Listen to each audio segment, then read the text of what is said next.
Hello, I'm Michael Sodini, the founder of Walk the Talk America, or WTTA. If you haven't heard of WTTA, let me briefly introduce you to our organization. Walk the Talk America is an organization focused on bridging the gap between the firearms industry and the mental health community. Our goal is to promote responsible firearms ownership and create a culture where mental well-being is made a priority amongst gun owners. This video is a resource for gun owners and in response to firearms trainers reaching out for a resource for their mental health training that is being mandated in some states. Mental health is as crucial as physical health, yet it often goes unspoken in our community. We must change that narrative by openly discussing mental health and creating an environment where seeking help and support is seen as a sign of strength, not weakness. Before I started this organization, I lost my friend and the president of my gun company to suicide by firearm. No one really talked about it. This, coupled with a chance meeting with an individual who asked, "What is the gun community doing to improve mental health?" is how Walk the Talk America got started. One of the core messages of Walk the Talk America is the importance of being proactive about mental health. It's vital to have a plan in place before you find yourself in a mental health crisis. Mental health emergencies, like physical ones, can arise unexpectedly. Having a plan and understanding where you can find help can make a significant difference. It's about preparedness, something we as gun owners value highly in all aspects of our lives. This plan will look different for every gun owner. Some may have a loved one temporarily change the combination on a safe or a lockbox, and others may store their firearms with a friend in states that allow it. Rob Pincus will later discuss alternatives in states that don't allow for this later in the video. Another great option is to cause a pause. This is where you place a photo or a symbol that will cause you to pause during an impulsive act. For many, this is a photo of a loved one, but for some, that kind of imagery might accelerate the impulsive action, and a symbol is used instead. Take a look at my setup in this video.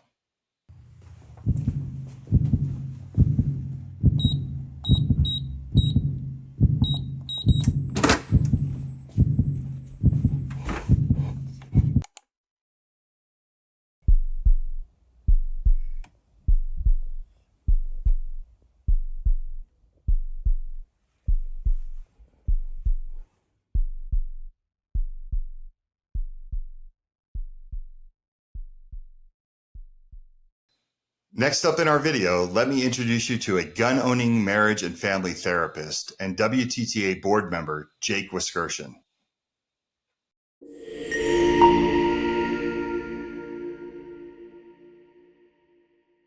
Hi, my name is Jake Wiskerchen, and I am the mental health of the Guns and Mental Health part of Walk the Talk America.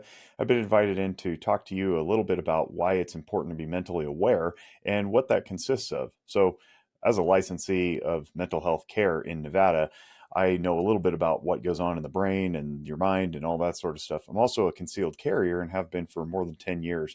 So I can try to hybridize these two concepts into something hopefully that you can digest and take home.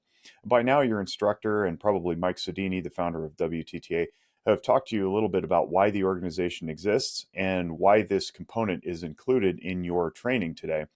My job now is to bridge the gap between firearms and mental health care in a way that makes sense. So let me tell you a little bit. As a dad, as a husband, as a concealed carrier, as a Second Amendment enthusiast and supporter, I have found no problem jumping over into the mental health world because I know how important it is to be mentally sharp, psychologically attuned, and focused on myself and the people around me so that I can be the best person I can be.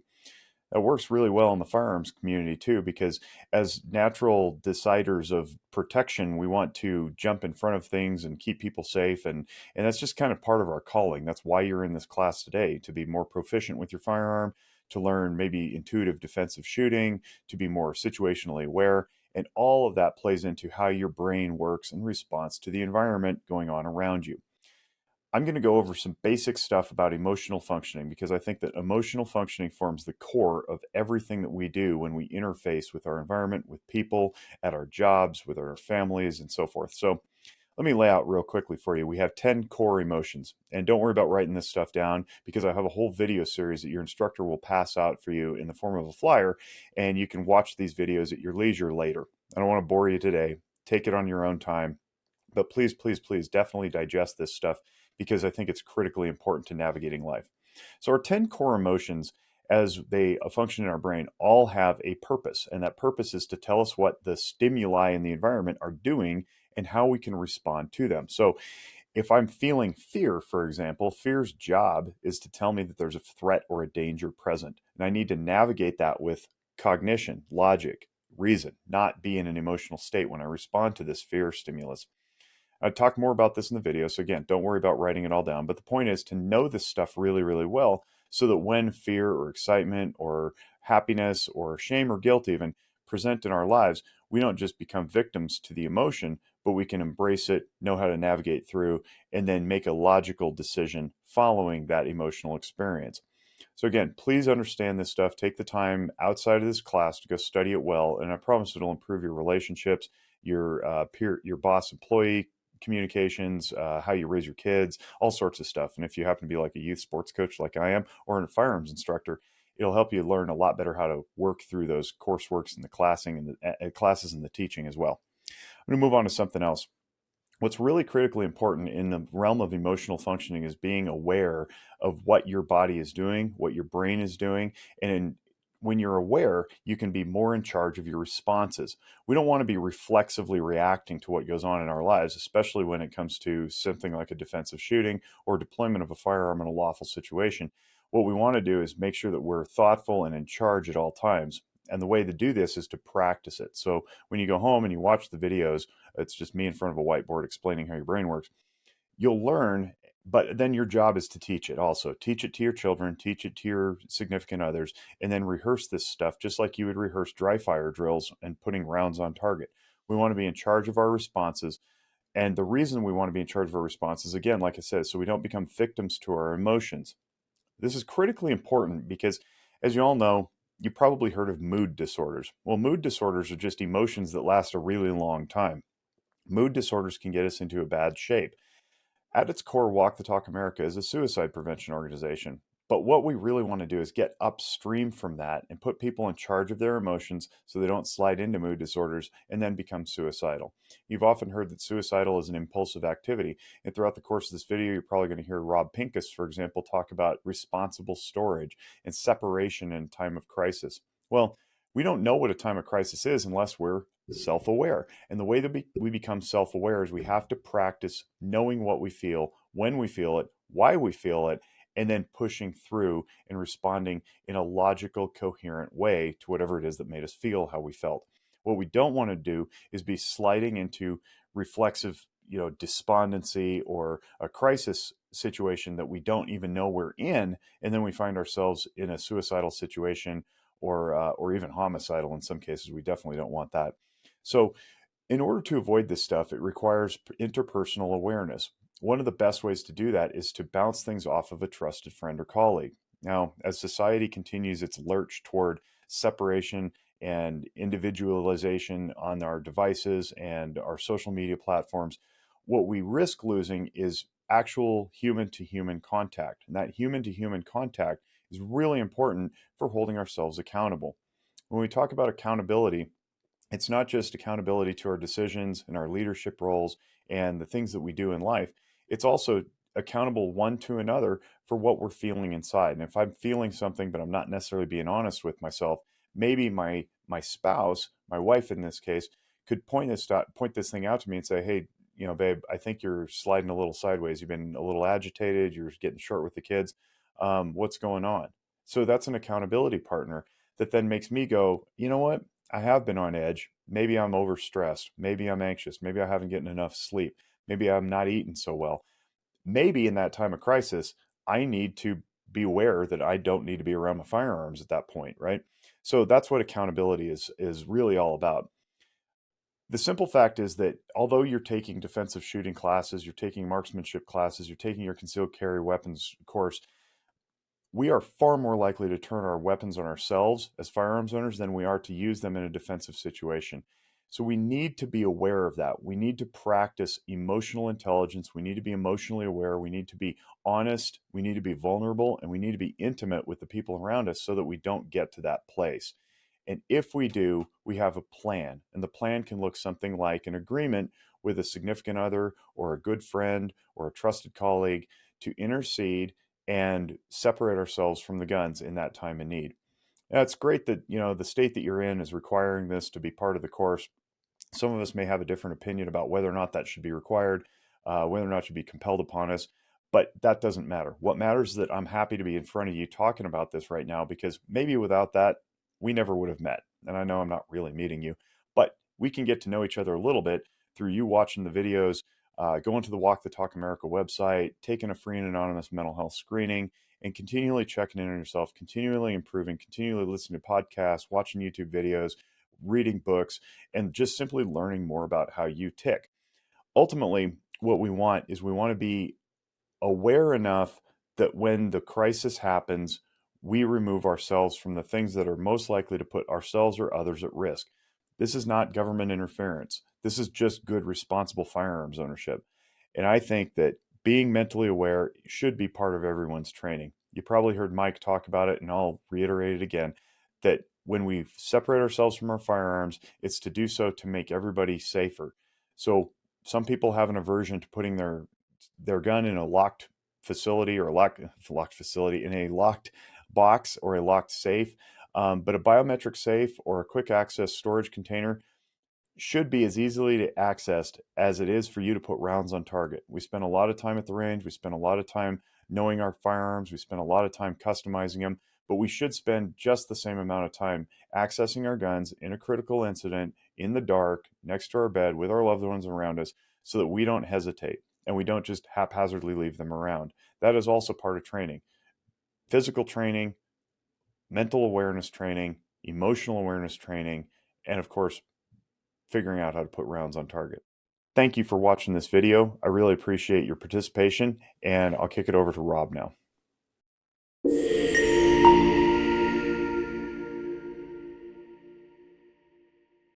Hi, I'm Rob Pincus, and I'm a founding board member of Walk the Talk America, and I'm a career firearms instructor. I left full-time law enforcement in 2001 to teach people how to be better prepared to defend themselves or others with a firearm if they need to.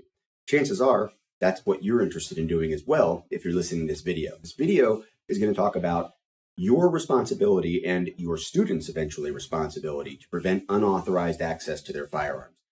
As I said, the number one thing I've done in my adult life is help people be better prepared to defend themselves with a firearm when they need to. And whether that's an armed professional, from the highest levels, military people that we have in our country, law enforcement all around the world, and people just like you. And of course, that means having access to our guns, right? But the number one responsibility that I think we have as firearms owners is to prevent unauthorized access to our guns. And that may surprise you that I say it's number one, but let me tell you who I think shouldn't have access to our guns. And number one is people who aren't educated in the appropriate and responsible use of firearms. And that means the new gun owner as well. So a first-time gun owner goes out and buys a gun, and until they bump into somebody like you or somebody like the instructor that's running your class, someone who can educate them. Maybe it's just a friend, maybe it's a family member, but hopefully it's a professional educator who can help them understand how to use the gun responsibly, appropriately. And again, that could be a hunting gun, could be a recreation gun, could be a competition gun, or in the most important cases, it's that defensive gun. And that's going to include how to access the gun quickly, but it should also include, and I think this is what we're talking about right now, it should include the advice, the guidance, the best practices to prevent unauthorized access. And that means keeping the gun out of the hands of people who don't know how to use it, obviously keeping the guns out of the hands of people who intend to use it harmfully, criminals, people with malicious intent, keeping the guns out of the hands of someone who isn't mentally or emotionally capable of understanding the ramifications of gun use or gun negligence or gun misuse. And that could be temporary, right? That could include somebody maybe who's been drinking.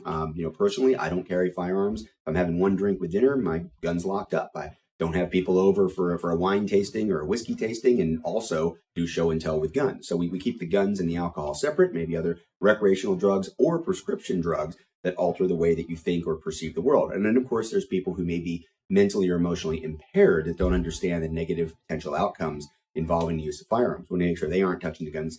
Also, in the fourth is people who are not physically or intellectually capable of operating the gun safely. And that means they may not understand it. They may be too young. They might be physically strong enough. You may remember a handful of 5-10 years ago, a would-be instructor was guiding machine gun experiences and gave an 8-year-old girl a fully automatic submachine gun or personal defense weapon, and gave it to her with apparently a fully loaded magazine. She pulled the trigger, recoil took over the control of the gun. She lost control of the gun, and actually that instructor guide in that moment lost his life. The tragedy all around obviously for him, his family, this poor girl and her family, and the entire firearms community, because that gun was put in the hands of someone who wasn't physically capable of using it, and we would argue wasn't actually educated in the proper and responsible use of that firearm either.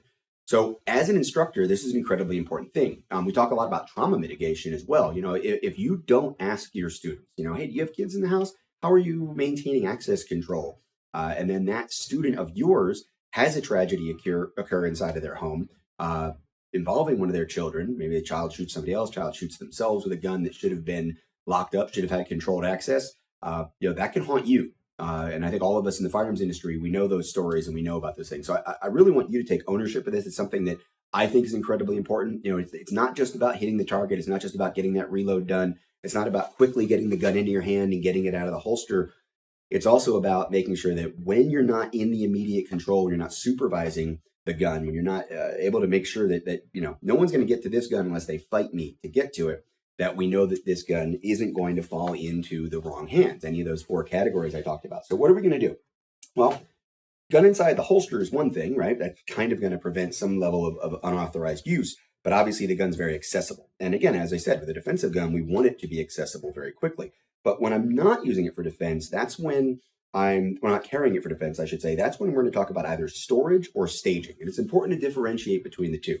Now, this is an Firearms PD-10. I am one of the owners of the company, and I'm the designer of this gun. And at Firearms, I'm stepping off camera here for just a second to grab this manual. Obviously, we have manuals that ship out with all the guns. And I think this is the only manual in the industry. All the manuals you've seen, maybe the ones you haven't read with the guns you bought, they all talk about storing ammunition and guns separately when not in use. Well, this manual also has that line in there, but we differentiate between storage and staging. Right? If I want this firearm to be ready so that I can use it to defend myself or my family in my home, just because I'm not wearing it doesn't mean I'm not using it. Staging a gun is a use of the gun, and that might mean that the gun is obviously staged with ammunition. Now, it may be only in the magazine and not in the chamber. The magazine may be next to it.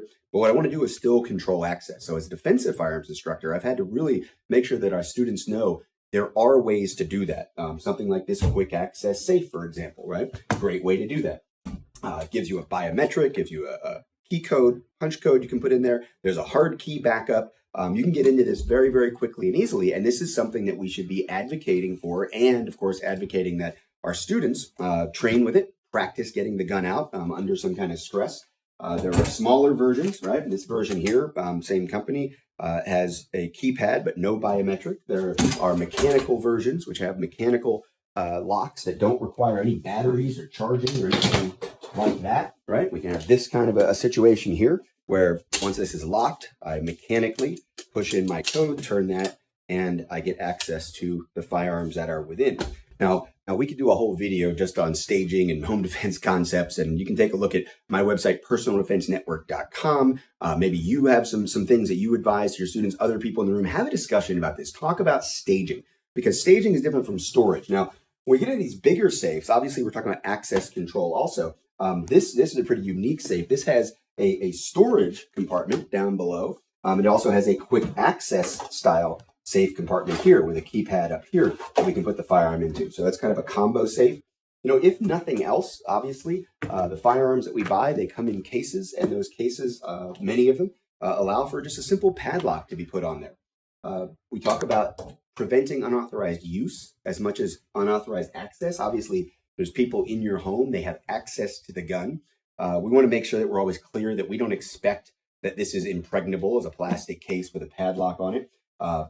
All of our guns come with locks, right? It's a federal requirement. Not a fan of federal requirements at all. Not a fan of storage requirements for that matter. I'm a fan of people taking the responsibility to meet the obligation that I do think we all have to prevent access and or use by unauthorized persons. So something like as simple as a cable lock that came for free with the gun, that could be an option. And then of course, outside of the gun case, if we just ship guns out, for example, at Avidity in a cardboard box, not a plastic case, a nicer case like this.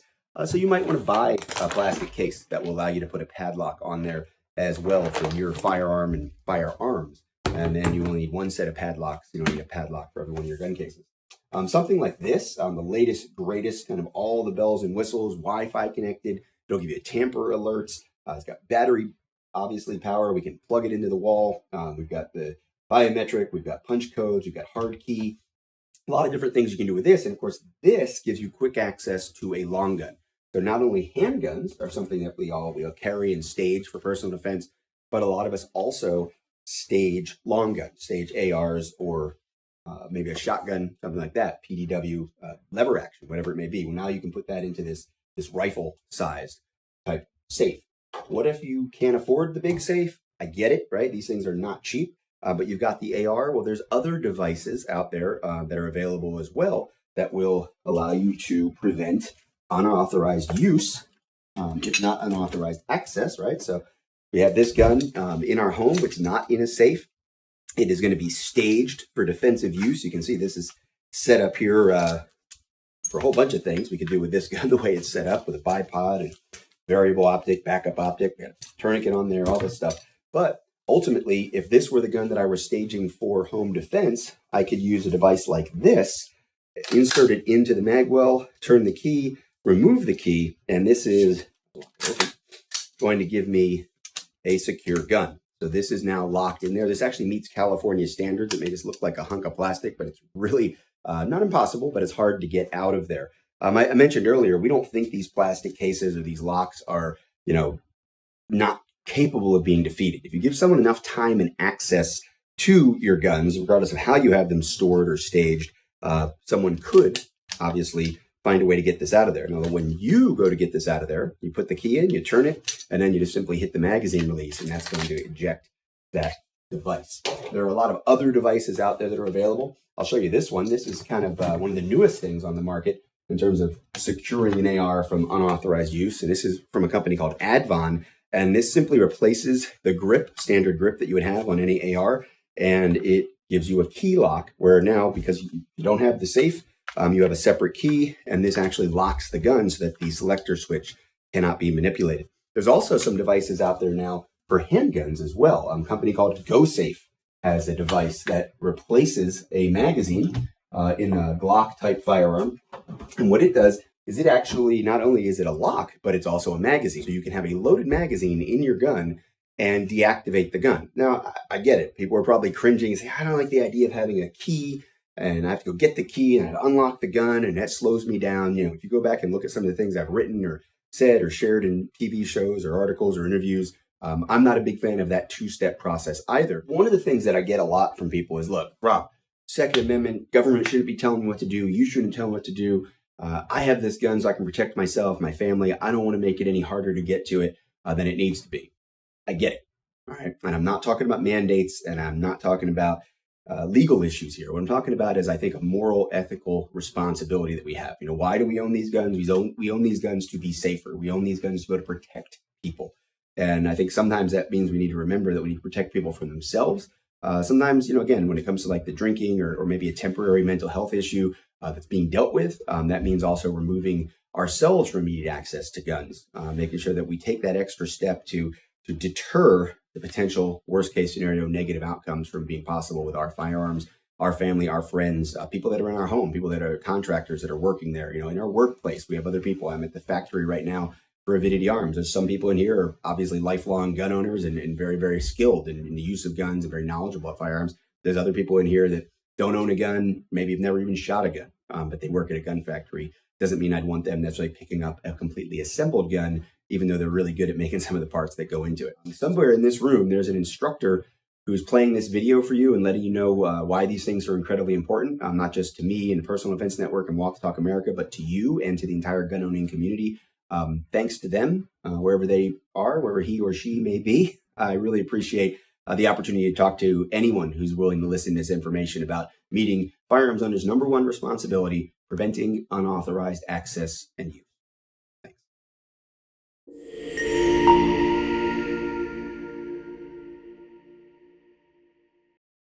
Hello, and I hope you're having a wonderful day. My name is Kevin Dixie. I'm the owner and founder of No Other Choice Firearms Training.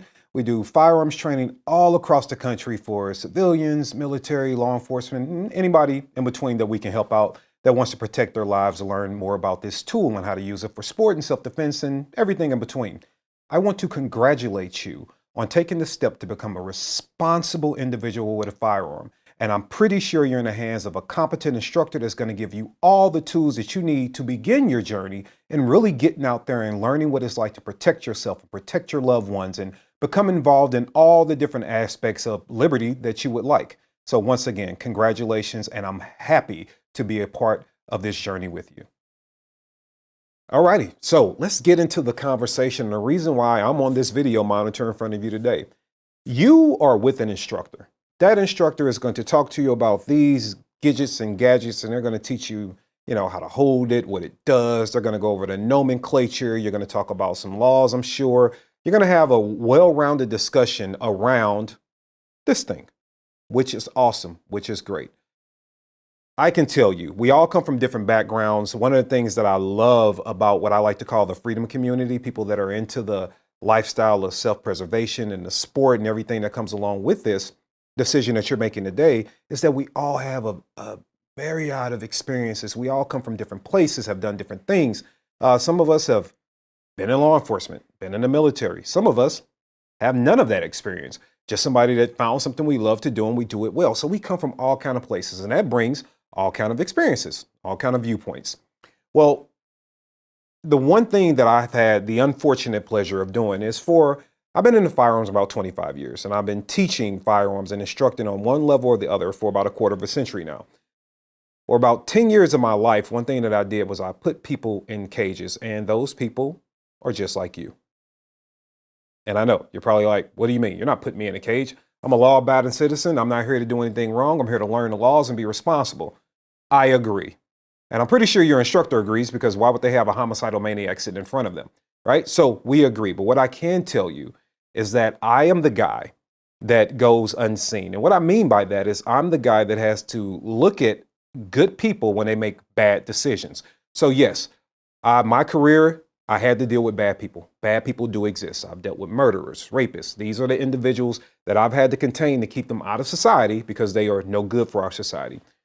Unfortunately, the flip side of what I've had to do is take good people just like you, and I've had to put them in those same cages because they made rash decisions when it came to self-defense. One, thinking that self-defense is common sense, and it is not.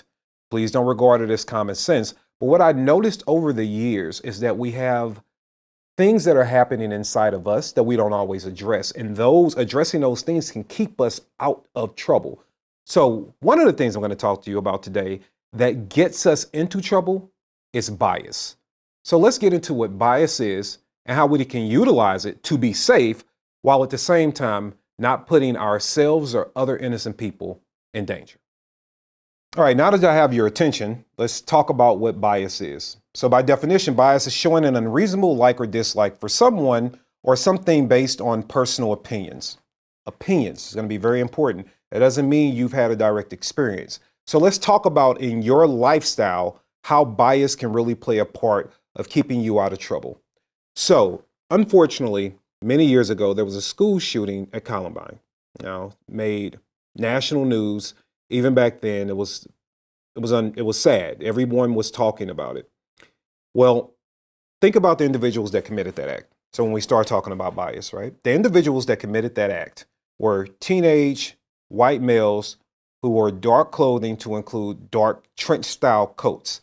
Back then, it was considered to be goth or gothic is what we would call that style of dress, right? Now, if you are learning everything that you know about goth or gothic lifestyle from the incident at Columbine, you can develop a bias.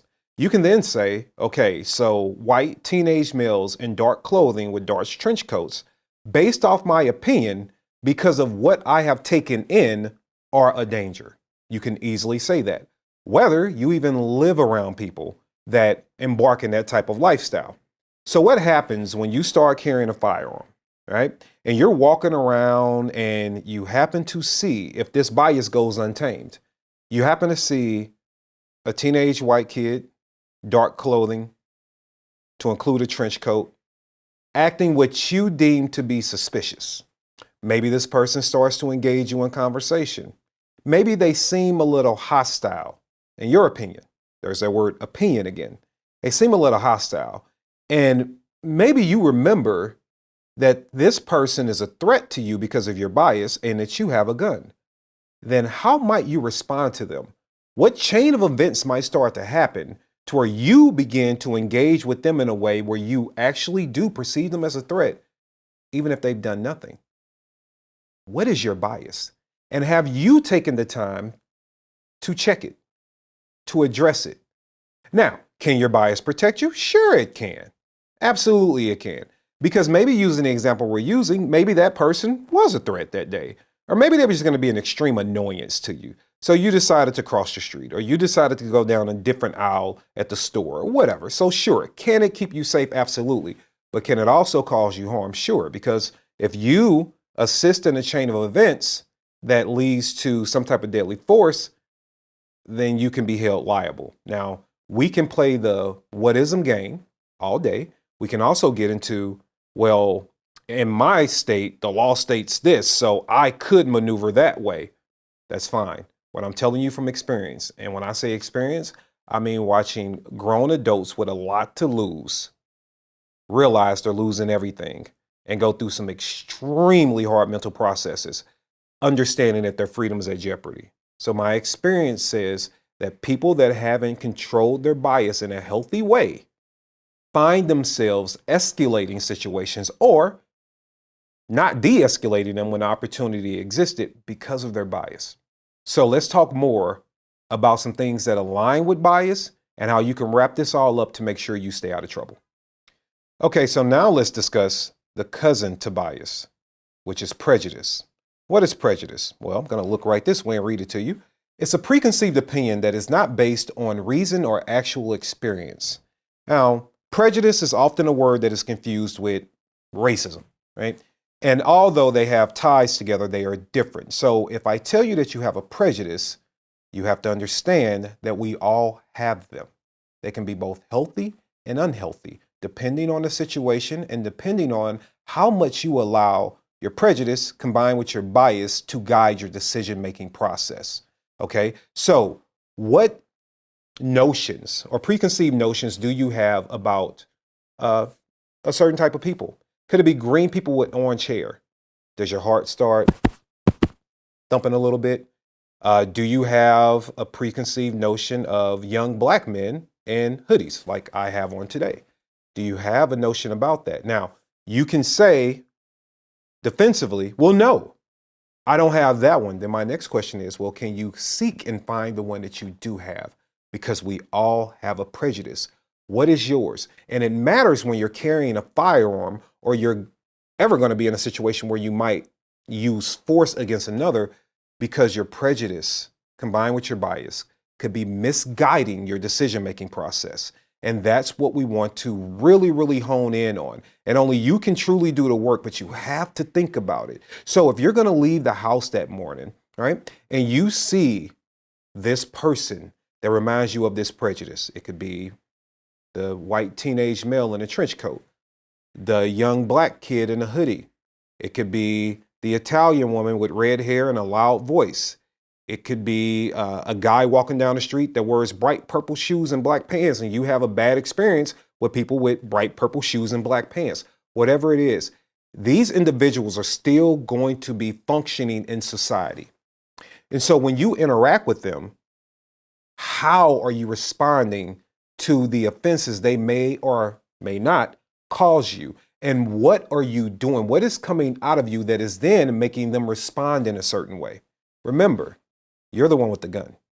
You are the one that is sitting in a class right now, taking the ownership and responsibility of being a responsible citizen carrying a firearm. That starts with you having these real conversations with yourself. Have you thought about that? Or are you busy justifying it? Because I can tell you, I've seen a lot of people justify their bias and prejudice in an unhealthy manner that's led them in bad situations. Okay, so I can only be with you about 15 minutes today, so I don't have time to really deep dive into bias and prejudice and everything that ties in with them. But there is one other thing that I absolutely want to hit on. And once again, I'm going to slightly look to the left here because I want to go ahead and read this to you verbatim. An unpleasant emotion caused by the belief that someone or something is dangerous, likely to cause pain or a threat. What do you think I'm giving you the definition of? Take a moment. It's fear. It's fear. So your prejudice and your bias in an unhealthy manner can cause you to fear. If you fear someone or something, you are more likely to have an emotional response that is unguided, uncontrolled, and later justified in your own mind. Does not mean that legally and lawfully it will be justified. So we have to make sure that we control the bias and the prejudice, thus already having management over the fear. And I hope that makes sense, because if you have a bias, you couple it with a prejudice, or those things individually, and you have a firearm, and you believe that something is a danger to you, and you have an emotional response, fear, to it, you are going to try to protect yourself. Or there's a likelihood that you're going to do whatever you need to do to protect yourself from what you fear, what you perceive. There's perception again, what you perceive to be dangerous. So did the white teenage kid in the goth outfit that we now call emo, did he reach into that trench coat too fast? What was he coming out of his pocket with? Because if you have a bias, right, and even say a prejudice against people dressed like him, and now he's reaching into his coat fast, and he's too close to you, and you perceive him as being dangerous, and you become fearful, oh my God, what might you do in that situation? Was he just trying to give you a pamphlet because he wanted to know if you had a teenage son at home or a teenage daughter that might be interested in coming to an emo event? If it is the young black kid with the hoodie on top of his head, similar to this, right? Wearing dark clothing, walking through the grocery store parking lot, and you see him coming, and he's like looking around, you know, like he's not trying to make eye contact. But you got this bias and prejudice against this description of person because what you've seen on the news, what your friends talk about, or maybe even something you've experienced 10, 15 years ago in your life. And he gets closer, and you start saying, hey, stay back, stay away. But he's steadily looking left and right, and he's not making eye contact with you. And then all of a sudden, fear takes over. You get that emotional response. You become fearful, and then you start making decisions based off survival because you are now in fear. When the whole time he didn't make eye contact with you is because, well, he's like any other kid nowadays. You know, they spend all their time on their cell phones. They're not used to looking people in the eye and having straightforward conversations. And he had earbuds in his ear. And his head going side to side was him just trying to watch his surroundings because he knew he had earbuds in. So he's just kind of watching where he's going. And he didn't hear you because he's listening to his favorite podcast or music. Or maybe he was even approaching you because he noticed that you were struggling to get groceries in your vehicle and actually wanted to give you a hand putting your groceries in your car. But can you imagine if you're operating from a fearful place that is then being validated?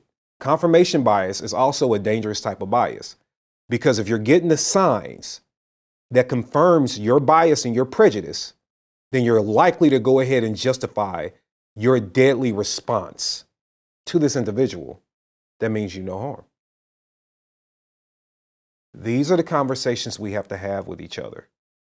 These are the things that you have to realize that can get you in more trouble. Because presentation of a firearm in many states, and I would argue most of them, if not all of them, but I won't get into the law. That's not my portion of this presentation. Presentation of a firearm alone is considered deadly force. So already you've committed a serious crime, even if you present a gun and you never press the trigger. That could ruin your life, while also causing harm or trauma to someone that didn't deserve that type of response from you, because you were operating from a space of fear, but you got there because of uncontrolled bias and prejudice. Once again, can those things be used in a positive manner when we get into discussions about situational awareness to keep us safe? Absolutely. But are they always the answer? Absolutely not. And so you have to have a real talk with yourself about balancing those things out, understanding that you have them, owning that, and making sure that you are acting accordingly when you are out in public, because we all have the responsibility of keeping our communities, our neighbors, and our fellow human beings safe. That includes from the firearms that we have decided to carry as well, and our decisions. And we don't want to see you losing your family. We don't want to see you losing everything that you worked hard for. We don't. You are doing the right thing by sitting in this class. And I want to do the right thing by arming you with information that's beyond the gun, goes into the human being, that keeps the human being from making rash decisions that you can pay for years to come. Okay, I hope that all made sense. I'm going to leave you with 3 quotes today that I hope you carry with you. I hope you take note of this, jot this down, and carry it with you. So the first is from William James. A great many people think they are thinking when they are merely rearranging their prejudices. Let that sink in. Mark Twain said, where prejudice exists, it always discolors our thoughts. It's another good one. I want you to take that in. And then the last one I'll leave you with is from Albert Einstein. It's easier to dismantle an atom than a prejudice. Once again, it's easier to dismantle an atom than a prejudice. I want you to take this serious, just like you've made the serious decision to get into this great lifestyle. Understand that your prejudice and your biases can get you in trouble if they remain unchecked, and if you don't have a real honest conversation with yourself to make sure you are not allowing those things to misguide you. The preconceived notions that you have about people are just that. They're your perception. Doesn't mean it applies to that individual. Does not mean it's their reality. Your biases are yours. No one else should have to take ownership and deal with the negative effects of you having a bias against them that is not, say, fruitful for any kind of engagement that you might have with them. So I just want you to think about that. I wish you the best on your journey. I wish you the best in carrying a firearm and protecting everything that you love and getting into the sport or whatever you want to do. I just wish you the best in life in general. And I don't want to see you be one of the people that I've had to put in the cage because they allowed themselves to think self-defense was common sense, and they left these emotional guiding systems to put them in places that they didn't need to be because of unchecked prejudices, biases that lead to fear, that lead to mistakes. So my name is Kevin Dixie. I wish you all the best. I turn it back over to the instructor now. Take it away.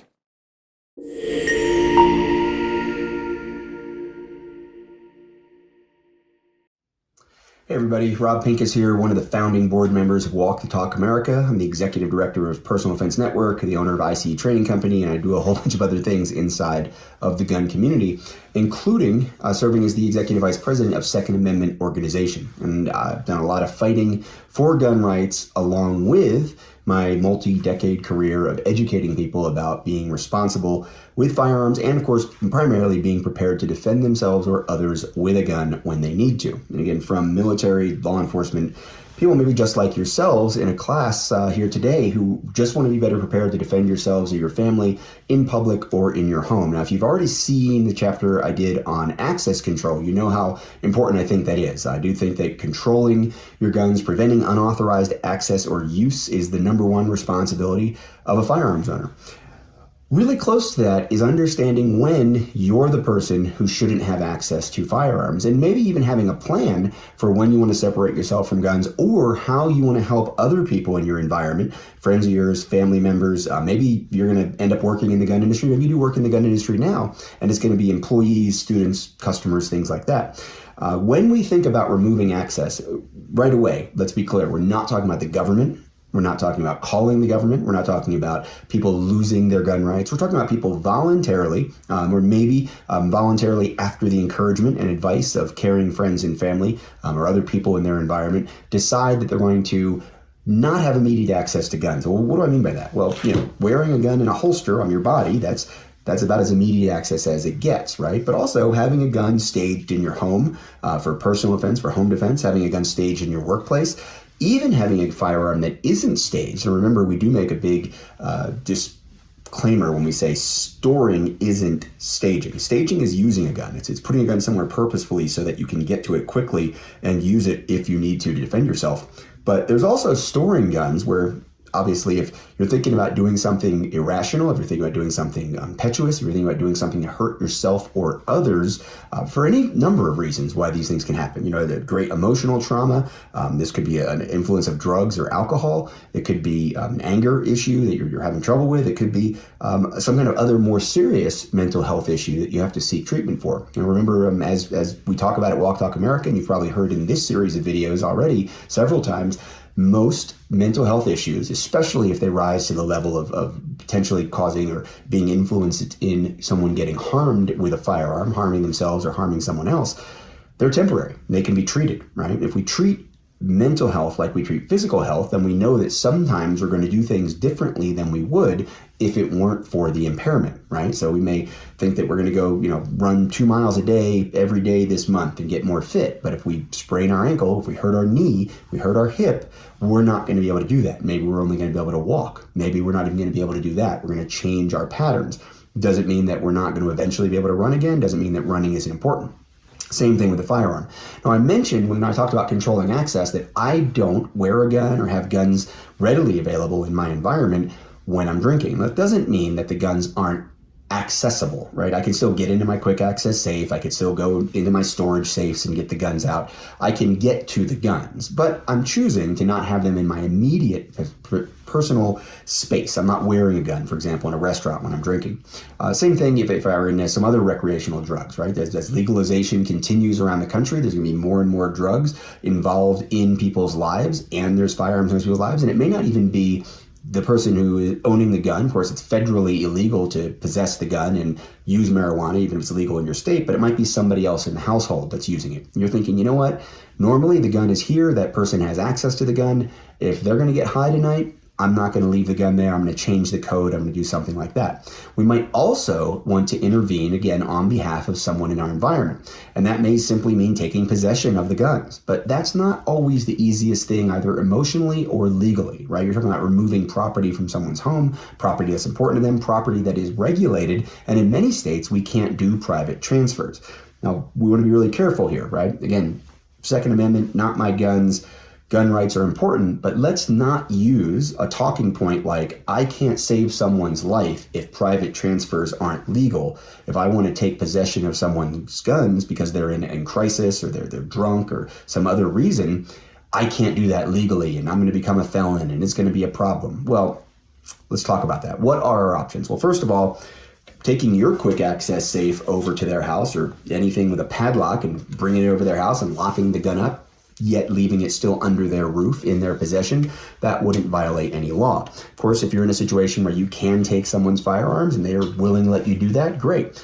They take them to a local gun shop. You can take them to a gun shop with you, have them turn them into the gun shop. Most gun shops will do a cleaning on a gun, take a gun in on consignment, or just hold a gun specifically for the reasons of crisis. Of course, when it comes to firearms, I'm going to go check this one, make sure it's clear. The frame is generally the regulated part, right? As it would be with this handgun. So when I take the gun apart, the frame is the legal piece that needs to stay with the friend that we care about, and we can take the slide, the barrel, the striker, the spring. We take all this with us, and we're not in violation of law.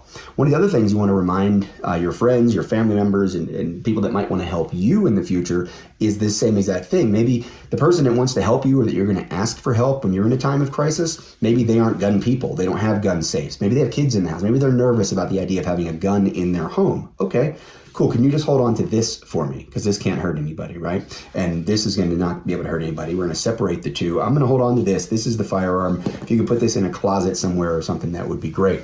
Even when it comes to rifles, right? Again, ARs, right? We can take the upper receiver, take that off, pull the bolt carrier out.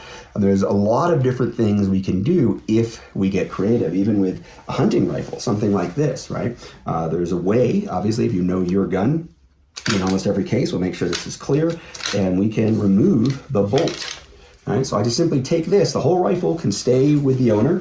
That could stay with me if I wanted to remove my ability to use that firearm for a period of time. And I could just hand this to a friend of mine, family member, again, work, coworker, anything. I could leave that at work locked up. My rifle's at home, and again, no harm, no foul. There are also the locking devices. I talked about these types of things in the access control section of this series of videos. Something like this, where we have a firearm that is now locked, that nothing can be done with this firearm. The trigger won't move, this magazine won't move until I put this key in there and I get it in there the right way and unlock it. Now that it's unlocked, I can chamber around. Of course, this is an empty magazine, but this magazine actually serves a lock. This can be loaded with rounds. I can have it inside the gun. I can lock it. It blocks the trigger from being moved. It means the magazine now can't be released, and then unlock it and be ready to use it again if it had ammunition in it again to defend myself or for any other purposes. Well, if I take that over to a friend's house that has that model of firearm, I put that in there and I take this, just like everything else when it comes to access control or trying to prevent unauthorized use. Could they break that lock? Could they find a way to drill it out and get in there and make the gun work again? Sure, they could, but it's a matter of slowing down that impetuous action. It's a matter of interfering with an irrational series of thoughts that's going to lead to something you can't take back. That's why we're going to remove ourselves from our firearms, remove our firearms from our immediate access, or maybe help somebody else to do the same. It's another important part of understanding what happens when these negative outcomes manifest at the intersection of guns and mental health. There's a lot of things quite often that could have been done or could be done. And being more proactive, looking forward into the future, that's what this series of videos are about. That's what Walk Talk America is all about. And your instructor, wherever he or she may be in the room, we really appreciate them sharing this information with you. And if you're an instructor yourself, you will be in the future. We hope that you do find value in what Walk the Talk America brings. And if you need anything from us, reach out. And of course, there's all kinds of more information about access control and firearms maintenance and disassembling firearms and everything you need to know all over the internet. And I'm sure you have plenty of resources for that. Be proactive, be creative, and let's take care of one another and ourselves. Thanks.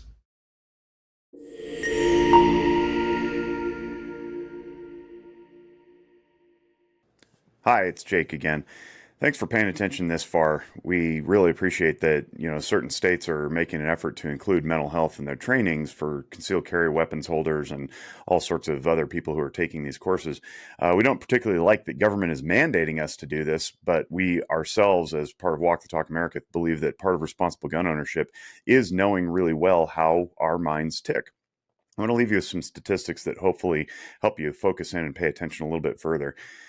For the last couple of decades, the firearm suicide rate hovers around 60%. That means that of all firearm deaths, from suicides to law enforcement encounters to negligent discharges, about 2/3 of them are suicides.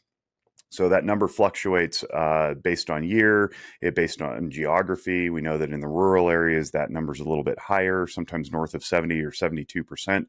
And in the urban areas, it's a little lower. But on aggregate, about 6 out of 10 firearm deaths are by suicide. That means that, as I said earlier, and as Mike has referenced and Rob has referenced, we are more likely to turn the gun on ourselves and discharge it than we are on other people. And that's just really sad. So we want to make you aware of that. I also want to make you aware that The largest mass shooting in U.S. history occurred October 1st, 2017, in my home state of Nevada. Now, I live in Reno, and the shooting happened in Las Vegas, and I'm sure you've all heard about it at the Mandalay Bay Resort Casino, at the Route 91 Music Festival. In that shooting, 59 people died. There was 58 innocents plus the shooter. But did you know that in our country, every single day, we have larger than that number dying by firearm suicide? And that number started when I started with Walk the Talk America a few years ago, around 66-ish people per day. Now it's up north of 70. That's unacceptable. That means that every day we have bigger than the largest mass shooting in U.S. history occurring by suicide by firearm every day, but nobody talks about it. And it's not sexy, and we know that. And, suicides don't hit the media the way that mass shootings do. But we, as firearms owners, have to be mindful that the likelihood of encountering a mass shooter, critical incident, is way, way lower than the likelihood that we will fall into a despondent crisis and consider using the gun on ourselves. So let's be mindful of this. I want to give you some resources to take home.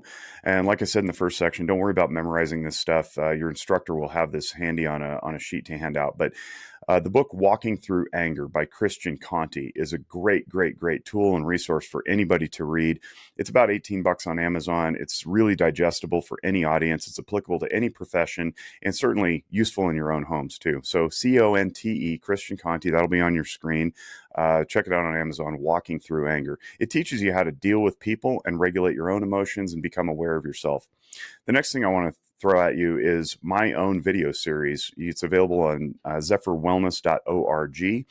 And if you just search in emotional functioning, there's a series of videos that pops up, and you can learn very deeply about each of the 10 core emotions that we all have. I highly recommend that everybody learn about this stuff because it helps you function better on a daily basis and learn how to respond to the environment. And, it's nice that I get to say that I have a YouTube channel or whatever, but that's not the point. The point is I want to get you guys so healthy that I work myself out of a job. If you're so well attuned to your emotional functioning, if you're so well aware of your psychological being, that you're plugged in spiritually, you're connected with your community, that I end up not being necessary and I have to close my clinic, then great. I will gladly find any other work to put into this office to pay the rent, so long as I'm living in a healthy, happy community. So please check out the emotional functioning videos. That'll be on a flyer that gets handed out as well. Another book I want to recommend is by Holly Schneider of the USCCA and Delta Defense. Holly works as one of the two staff therapists right in-house at Delta Defense in Wisconsin, and she's a wonderful clinician, and her book, which is called Carry Your Own Backpack, is available on Amazon also. It's really delightful, and it's yet again a way of learning how to set boundaries, learn what's yours to deal with, what's not, and what you can check at the door and just forget about. So Carry Your Own Backpack by Holly Schneider is another good book I'd recommend. I also host another podcast called Noggin Notes. I've been doing that for several years, and we just talk about mental health stuff. It's really cool. I like it. If you're just interested in this, that's cool. But then we also have a podcast called Guns and Mental Health, which you've probably already heard about.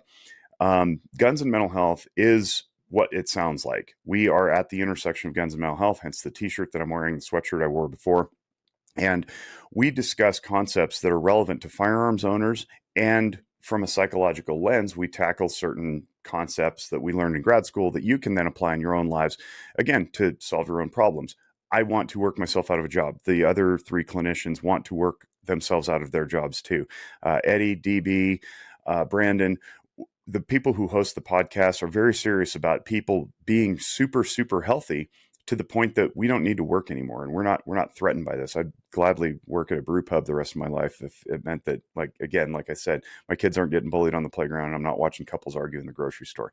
So with that, I want to say thank you very much for taking this seriously. This is not just some crowbarred in thing mandated by .gov to, make your life worse.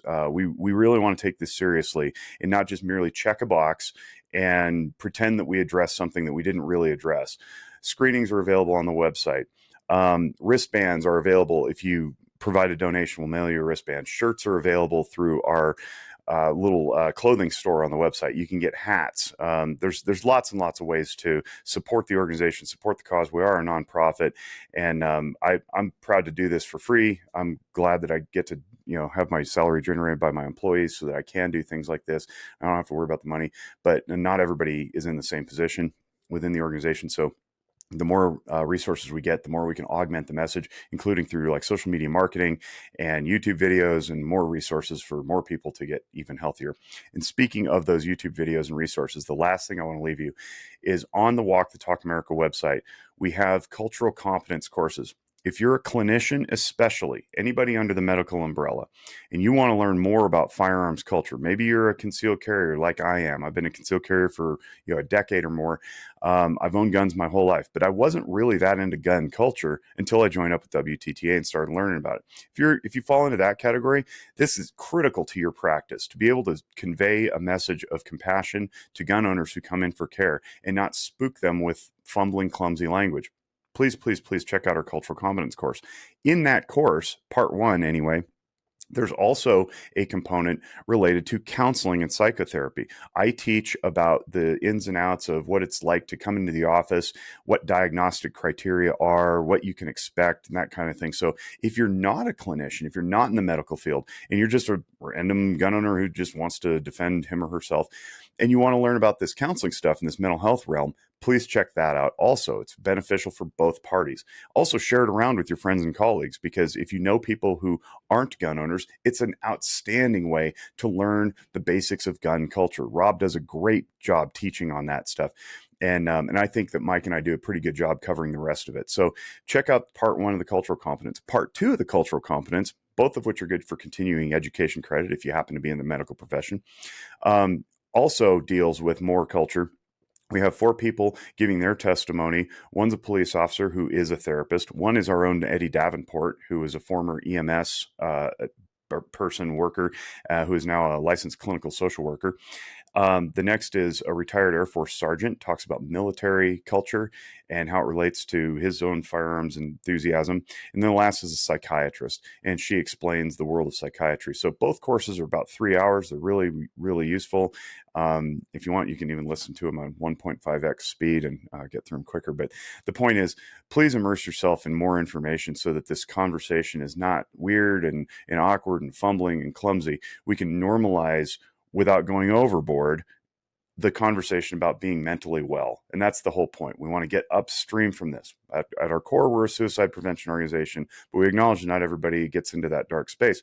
We want to get upstream from this, keep people healthy and well so that they never get to that space, but also just improve your functioning, improve your relationships, improve your communication, boss-employee stuff, husband-wife stuff, parenting, all sorts of everything that you could possibly deal with in life is done through emotional functioning, mental well-being.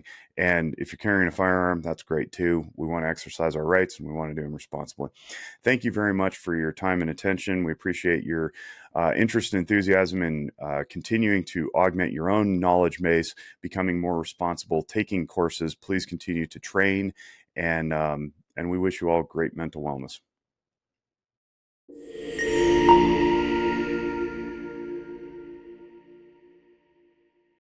Thank you for watching our video. Look, I get it. Some of you might have been required to watch this, but let's take mental health into our own hands as gun owners so we can eliminate future mandates. My vision is for the gun industry to get like the alcohol industry, where no one blames Johnny Walker for a DUI, but instead blames the individual for not being responsible. I want to thank our partners and the individuals that gave us feedback on this project that made this video possible. If you found this information useful, visit our website at WTTA.org.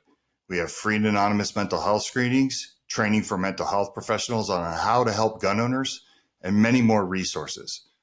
While many people assume WTTA is well funded, sadly, that isn't the case. So any donation you could throw our way would be greatly appreciated. Thank you.